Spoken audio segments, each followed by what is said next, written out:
बहुविध व्यक्ति शायद ही कोई मिलेगा। एक बार उन्होंने कहा था कि मेरी सेल्फ एजुकेशन है, मैं किसी ऑक्सफोर्ड यूनिवर्सिटी में या किसी संस्था में नहीं पढ़ा हूँ, लेकिन मैं जानता हूँ कि शिक्षा का क्या अर्थ है। शिक्षा का अर्थ है व्यक्ति से व्यक्ति को जोड़ना। शिक्षा का अर्थ है अपने समाज को आगे बढ़ाना। शिक्षा का अर्थ है मनुष्य को की संवेदनाओं को समझना। आपके कुल गीत में भी जो वाक्य आए हैं बहुत प्रेरणादायक हैं और मैं समझता हूँ कि शायद उनके सब संभावनाओं का वो अनुगमन करते हैं। मैं इसके लिए बधाई देता हूँ। एक बार सर साहब माननीय चंद्रभान गुप्ता जब मुख्यमंत्री थे उनके पास गए और उन्होंने कहा कि ये मेडिकल कॉलेज नहीं है, हम चाहते हैं कि हम मेडिकल कॉलेज बना दें। इतनी बड़ी उनकी क्या इच्छा थी। उन्होंने कहा कि मेडिकल कॉलेज तो भी बनेगा लेकिन अभी समय लगेगा, लेकिन आप उसमें अपनी हिस्सेदारी ज़रूर करें, कोई ना कोई विंग अपने ज़रूर बनाएं।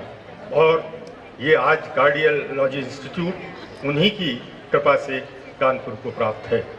मैं इसलिए ये कह रहा हूँ कि हमारे आज जो कानपुर की तरक्की के लिए बिल्कुल एक तरह से उदासीन हो गया है, उसके प्रति मैं कहना चाहता हूँ कि जो लोग यहाँ पर हैं, यहाँ के रहने वाले हैं, वो कानपुर के बारे में विशेष ध्यान दें और उसको सिंघानिया साहब की तर्ज पर नहीं तो कुछ ना कुछ स्थिति में तो बनाने की कोशिश करें। इस बीच में बहुत से उद्योगपति, बहुत से लखपति करोड़पति यहाँ हो गए हैं, लेकिन वो सब कानपुर से कमाने के लिए हैं, कानपुर के लिए कुछ करने के लिए नहीं है। मुझे ये कहने में बिल्कुल भी शर्म नहीं आती।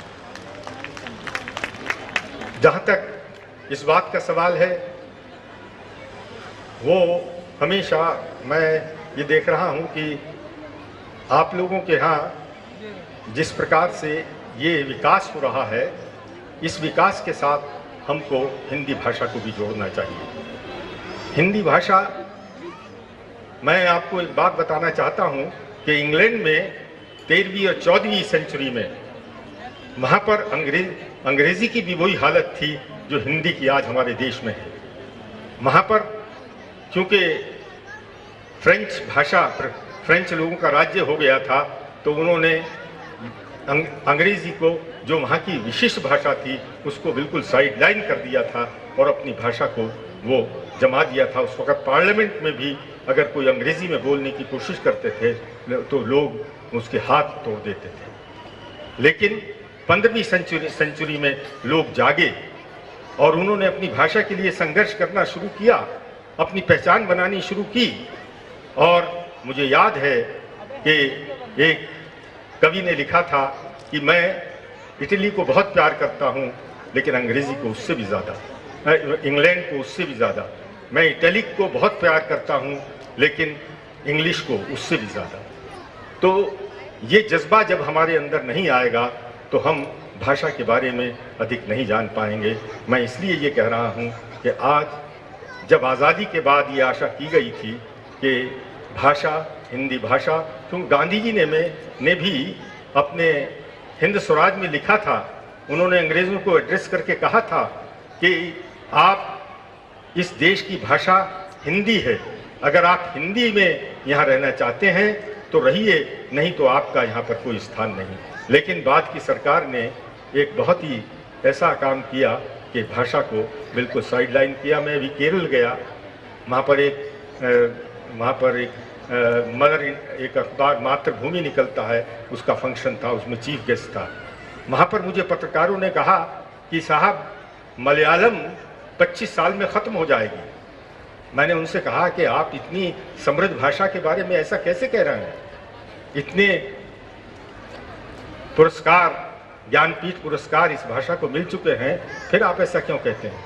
उन्होंने कहा कि हमारे बच्चे अपने बेपढ़े लिखे माँ बाप से भी अंग्रेज़ी में बात करने में स्टेटस सिंबल समझते हैं।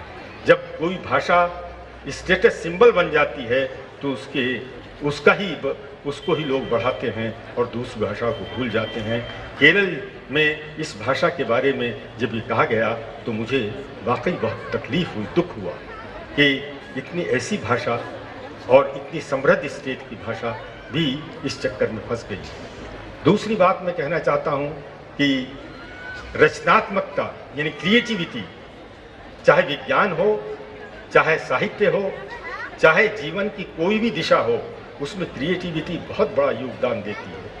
आप लोग क्रिएटिविटी को बढ़ा रहे हैं, लेकिन क्रिएटिविटी को बढ़ाना ऐसे नहीं है। क्रिएटिविटी के लिए जब हम लोग पढ़ते थे आज़ादी के बाद 1948 में 47 में, तो हम देखते थे कि वहाँ पर हमारी प्राइमरी एजुकेशन में जो कोर्सेज थे उसमें था कि हम लोग हाथ से काम करें।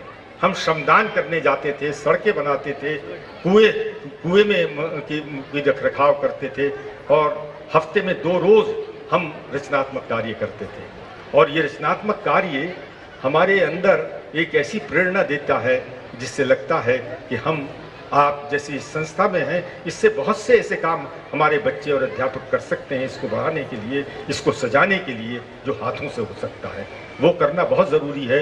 मैं IIT में करीब 25 साल रहा हूँ और मैं ये जानता हूँ कि वहाँ के छात्रों को हाथ से काम करने में बड़ी दिक्कत होती थी। साइंस के यानी टेक्नोलॉजी के स्टूडेंट्स अगर हाथ से काम न करें तो कितनी बड़ी दुखद बात है। और ये एक मिस्त्री काम कर लेता है, लेकिन इंजीनियर्स थ्योरी बताते थे और वो काम नहीं करते थे हाथ से। और इसका जो तकलीफ, इसकी जो नुकसान होता था वो छात्रों को होता था और उनको इंग्लैंड में जाने के बाद अपने हाथ, अमेरिका जाने के बाद अपने हाथ से काम करना पड़ता था।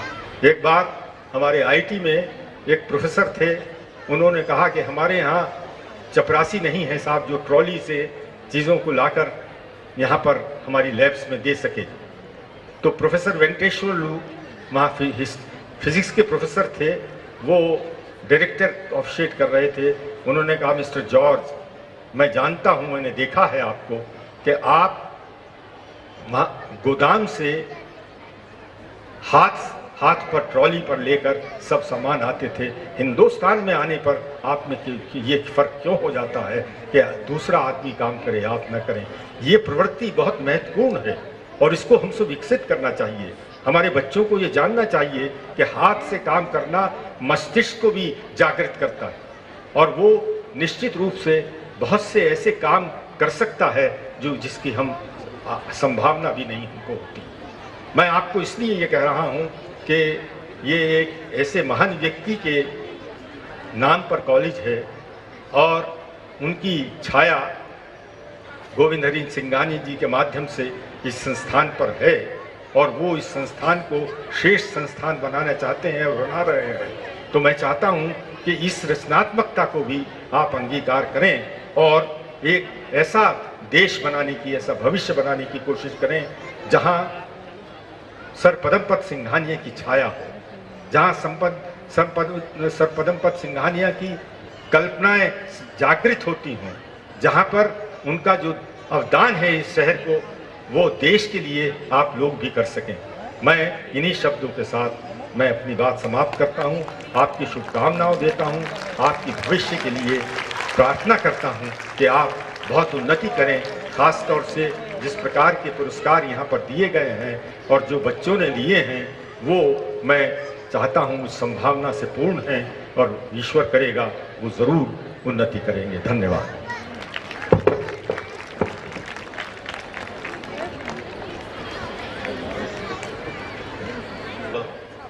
And now it's time for our patients to be rewarded.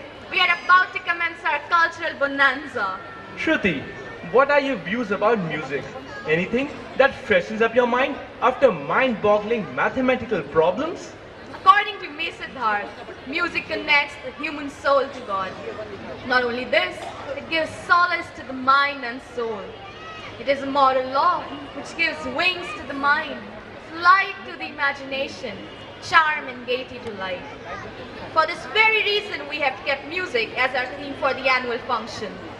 Last year, it was Stanford, a musical play. And this year, we bring the transitions in word music over the years through. Segway, the musical journey. I hope you will all have an ebullient evening.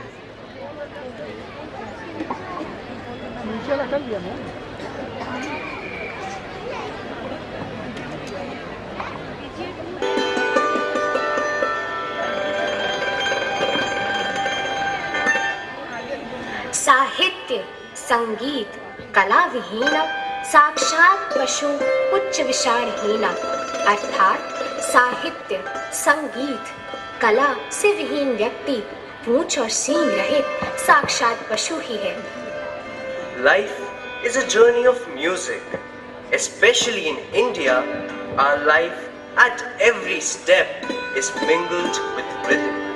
With the entry of an infant on the stage of the world, the cries are like the music of celebration, and with the exit, the words Ram Naam are like the melancholic melody that touches the depth of heart. हमारे जीवन के 16 संस्कार, नामकरण, कर्ण छेदन, मुंडन, यज्ञोपवीत, विवाह सब संगीत से ही तो अनुप्राणित है। कोई त्योहार, कोई उत्सव, यहाँ तक कि कोई दिन संगीत के बिना संभव ही नहीं है। Even a peasant refreshes and rejuvenates himself after the day's hard toil with the delightful and lively music at Chaupan. The harvest festival Baisakhi is also incomplete without music.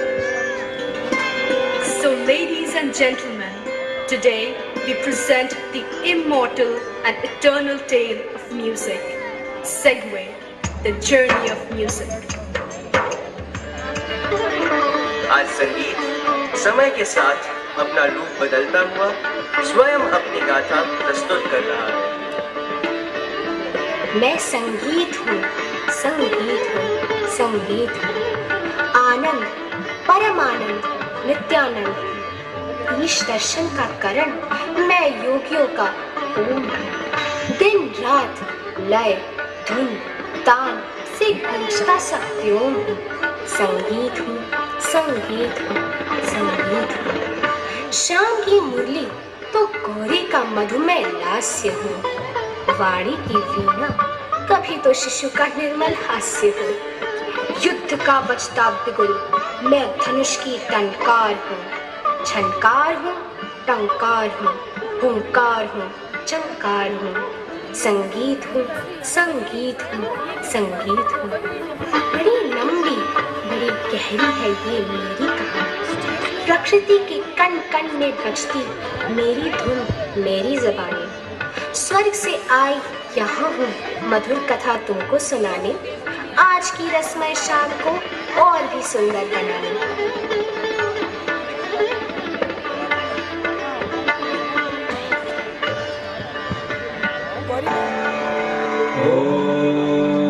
मेरे जन्म की कहानी भी बड़ी अद्भुत है।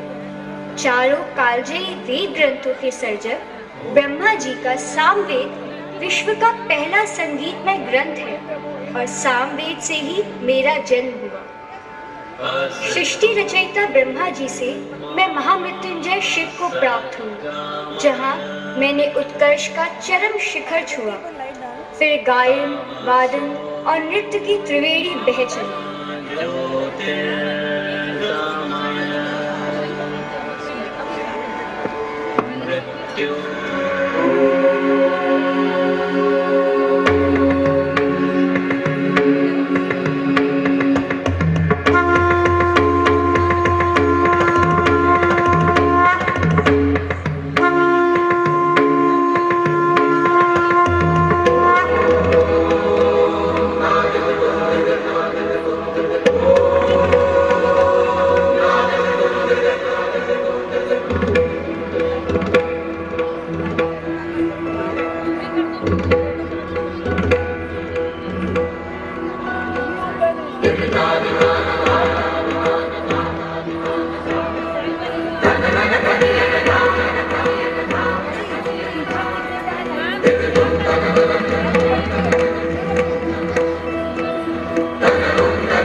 होती हुई मेरी स्वरधारा माँ शारदा की वीणा में समा गई। स्वरों का उद्गम वहीं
Now, I present the period of Ramayana and Mahabharata. You all know that the king of Lanka, Ravan, who was also a devotee of Lord Shiva, was a great musician who flourished during this period. Even Navras have always been an indispensable part of music.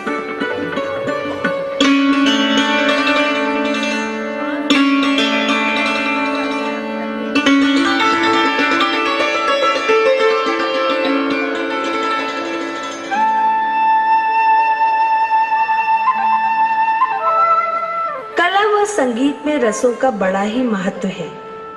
किसी भी घटना या स्थिति को देखकर जो भी भाव हमारे हृदय में उत्पन्न होते हैं वही रस कहलाते हैं। प्रस्तुत है इन्हीं नवरसों पर आधारित नृत्य नाटिका नवरस।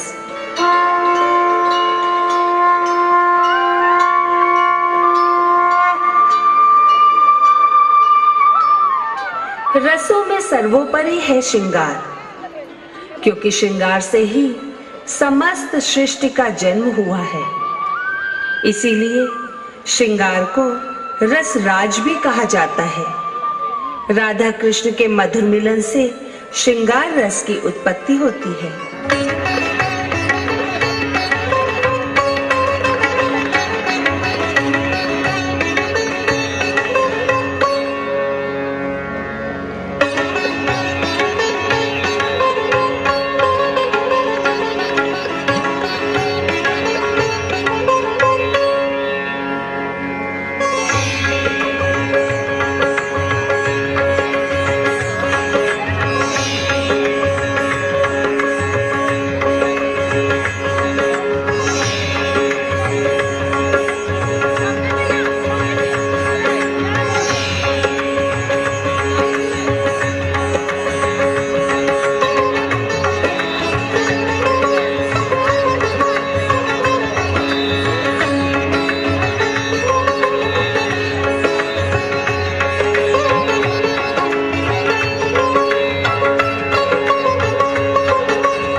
नन्हे बालक कृष्ण को देखकर माँ यशोदा के हृदय में वात्सल्य की उत्पत्ति होती है।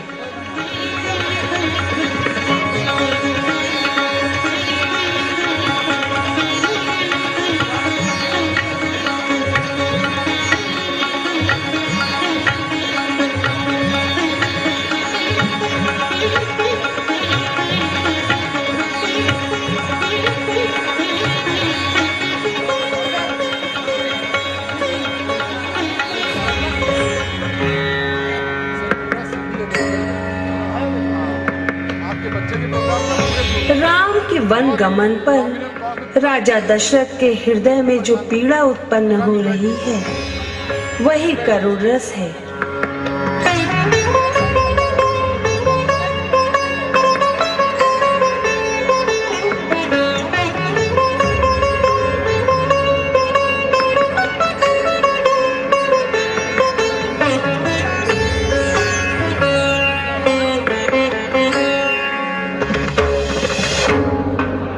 महादेव के तांडव से बढ़कर वीर रस का कोई उदाहरण नहीं है।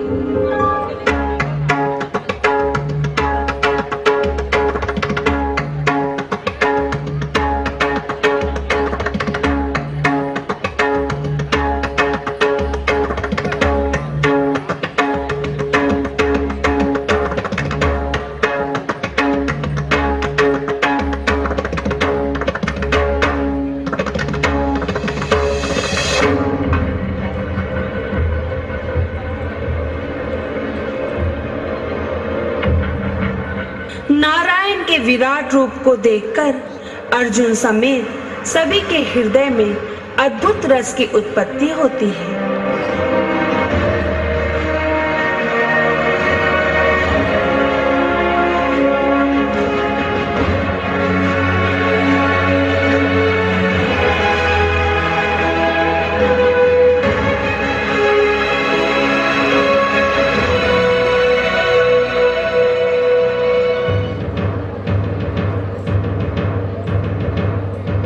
माँ का रौद्र रूप देखकर सभी सहम जाते हैं। माँ का महिषासुर का मर्दन रौद्र रस का सर्वथा प्रमाण है।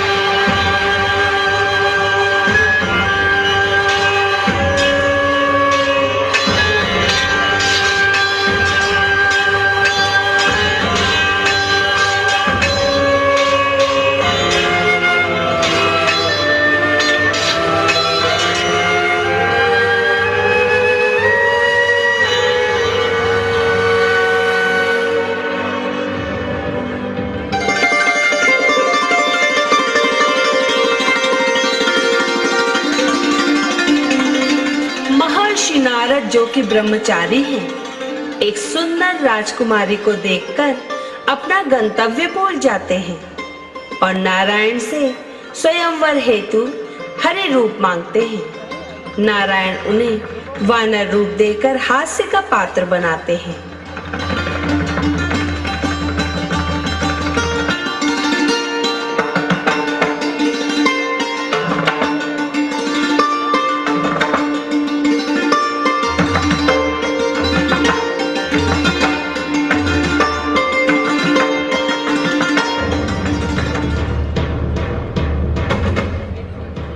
भक्त प्रहलाद की पुकार सुनकर प्रभु का नरसिंह रूप धारण कर हिरण्यकश्यप का वध विभत्स रस की उत्पत्ति करता है।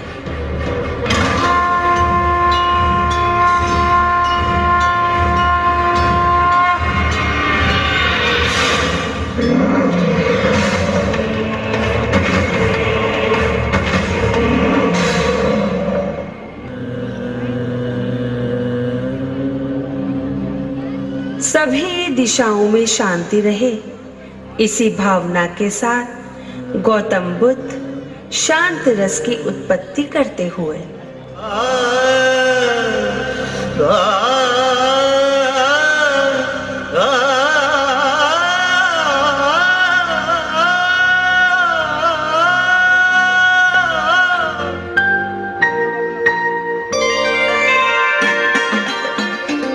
संगीत में नव रसों ने मिलकर संगीत की दुनिया को ईश्वरी बना दिया।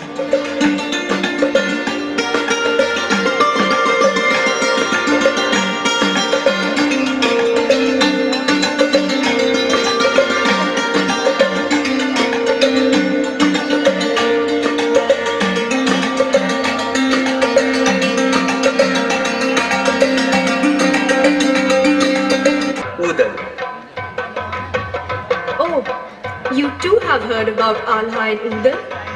Even today, wherever it is staged, it pulls a huge crowd. Even my grandfather used to sing about them, and its music still echoes into my ears.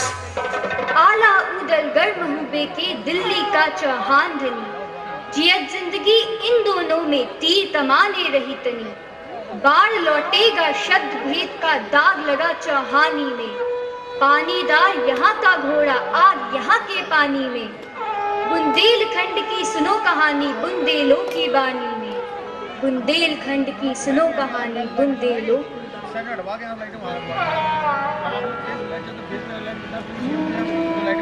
भूमि जहाँ के कण कण में महावीर आला उदल की कहानियां गूंज रही हैं। ऐसे वीर ना तो पहले कभी हुए और ना ही भविष्य में होंगे। आज हम आपके समक्ष इन्हीं वीरों की गाथा को पुनर्जीवित कर रहे हैं।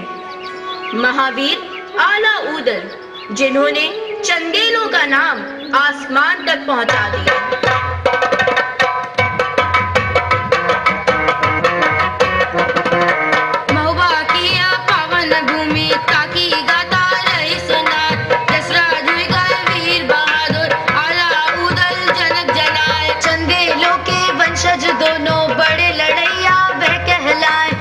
शारदा के उपासक वर अमरता के थे पाए, नस नस में था ओज भरा, शेरा शेरा ऊर्जा समान, मौबे के राजा परमार, जिनके लाए भक्ति अपार। एक बार था युद्ध भयानक, जस राजा के स्वर्ग सिधार, पालन पोषण राजमहल में परमर की थी प्रीति अपार। आला उदल के मामा माहिल दोनों वीरों के प्रति राजा का अपार स्नेह देखकर जलते थे और उन्हें राजा की नजरों से गिराने के लिए लगातार कोशिश किया करते थे। माहिल नाम के मामा आए, जलन भरी थी अपरंपार, भड़कावे राजा को दिन दिन, सदा भरे वो उनके कान। राजा का मन समझ न पाया माहिल जैसे दुष्ट की चाल, देश निकाला दिया वीर को, चकित व्यथित थे वीर कुमार। आला उदल के अभाव में चली दुश्मनों ने एक चाल, कर चढ़ाई चंदेलों पर होने को अब माला माल। आला उदल को देश निकाला दिए जाने का लाभ उठाते हुए पृथ्वीराज चौहान ने महोबा पर आक्रमण कर दिया। आगे संग्राम में ललकारो, सिंगलों पर मर कन लगाए, नस करे सारी धरती को महोबा तुमसे ले चुनाए। लड़त भिड़त दोनों दल जूझे, करन लगे वार पे वार, को बंदूकन थे, को वार करे तलवार। हल्ला हुईगा दोनों दल ना, कोता खानी चले कटार, भाला भर के लिए जूझ के कट कट गिर के लाख हजार। चंदेलन का मन अब डरेगा, ना कटे हो वे ना हार, अब तब में फिर थी कर ले हैं महोबा पे आपन अधिकार।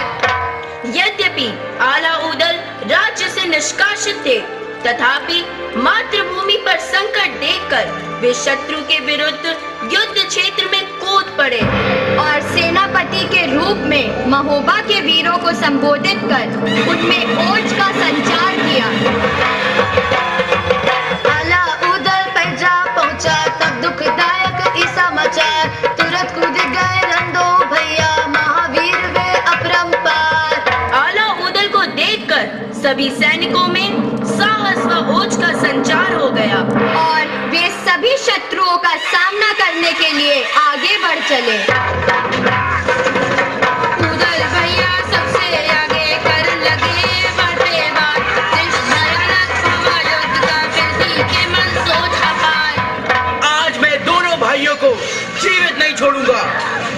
मार डालो, काट डालो और आगे बढ़ो। जी हाँ महाराज, जैसा आपका आदेश। हर हर महादेव, हर हर महादेव। घमासान घा उधल फिरती होने लगे धापे था, शब्द भेद का बाण चला के फिरती उधर दिए गिराओ। राजा पृथ्वीराज चौहान का सामना वीरता पूर्वक करते हुए ऊदल वीर गति को प्राप्त हुआ। आल्हा को जब अपने प्रिय भाई ऊदल की मृत्यु का समाचार प्राप्त हुआ तो उनके क्रोध की सीमा ना रही और अब उनके समक्ष बस एक ही लक्ष्य था, पृथ्वीराज चौहान को मारना। आला कूदे रणमाले जब चारों ओर मची तबाही, आगे आगे पृथ्वी भागे पीछे पीछे आला धाय। धरा पट गई लासन के निकले को कहूँ बची न बाट, बचे तीन पूरे समरामा पृथ्वी आला चंदा भाट। क्रोधित आला ने पृथ्वीराज चौहान को मारने के लिए बिजुलिया नामक दिव्यास्त्र निकाला। आल्हा के क्रोध को देखकर चंद्रवरदाई ने पृथ्वीराज चौहान को हार मान लेने को कहा। चंद्रवरदाई बात सुझाई, सुन लो पृथ्वी कान लगाई। आल्हा सबना वीर धारा पे लीजो मद हथियार उठाए। जीवित न बची हो तुम यारा, जरा सूख जो करियो जाए। कहो न मरता से ये और आला वीरन के सिर मोर।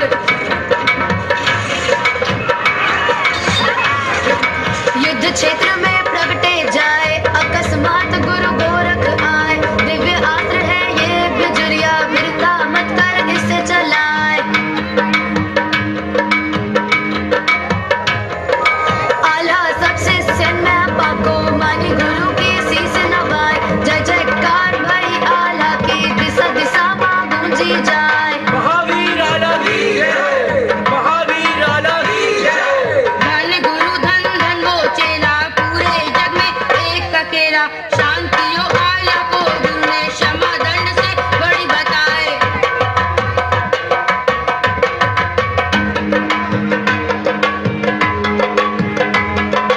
आज हूँ आला रोज आता है, ऊदल से मिलने को लाए। शारदा माई को कर प्रणाम, मंदिर माधुरी फूल चढ़ाए। मंदिर प्रांगण घड़ी संग है, आज हूँ देख सकत हो जाए। जालन जिला बैरागढ़ गाँव, सच्ची बात है दीन बताए। अद्भुत गाथा है ये भैया, जग मिली है नहीं मिसाल। अमर हुए गए दो भैया, माथे तिलक दिए महाकाल। माथे तिलक दिए महाकाल, माथे तिलक दिए महाकाल। मेरे संगीत की छल छल धारा दोनों किनारों को तोड़ती हुई प्रबल वेग से अब आगे बढ़ चली। Longhorns, the folk singing community